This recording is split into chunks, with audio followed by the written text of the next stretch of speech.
Presented by Unique Films. DJ Sumit Satish Rain. DJ Sumit Satish Rain.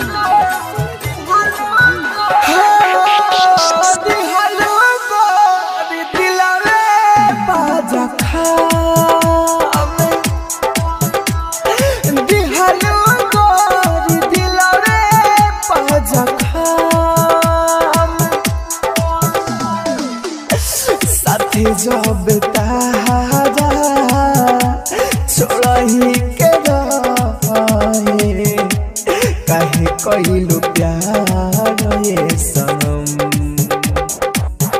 हो दिहलो गोरी दिलवे पाजखा दिहलो गोरी दिलवे पाजखा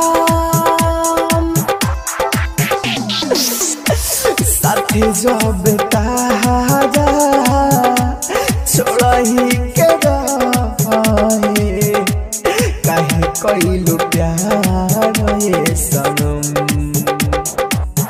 हो दिहलो गोरी दिलवे पाजखा दिहलो गोरी दिलवे पाजखा DJ Sumit Satish Rain. Mixed by Happy Digital Recording Studio Chanpatia.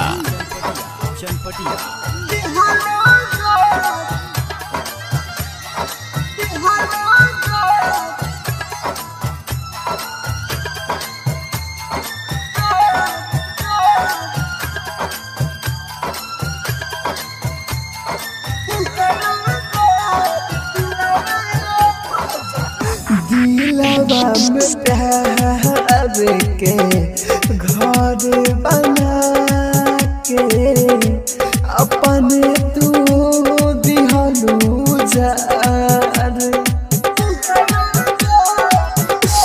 घुट घुट के जिया तनी एह जिंदगी में जिए के ना मनवा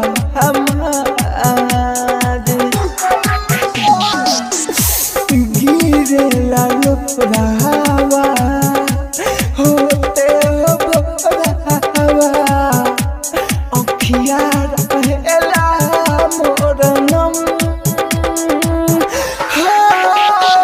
दिहलो गोरी दिलवे पाजखा दिहलो गोरी दिलवे पाजखा Presented by Unique Films. Sumit Satish Rain. Sumit Satish Rain.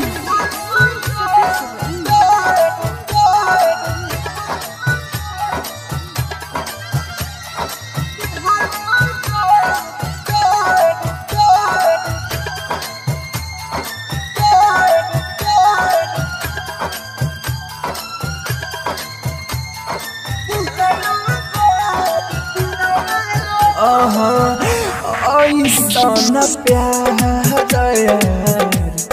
ऐसन मोहब्बत मिले ना कौनो दुश्मन के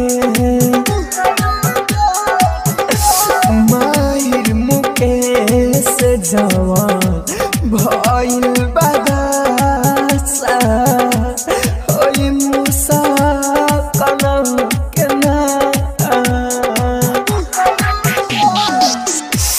मन नहीं मानी राहुल राजा धानी तारा पेले हर दाम जवाल हो दिहलो गोरी दिलवे पाजखा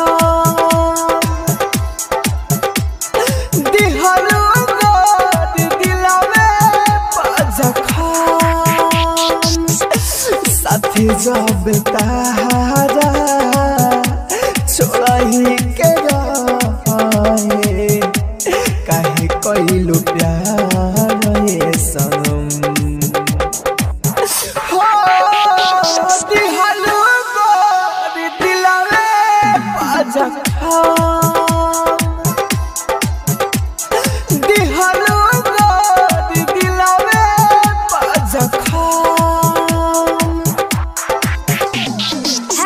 डिजिटल रिकॉर्डिंग स्टूडियो, साहू विवाह भवन के पीछे।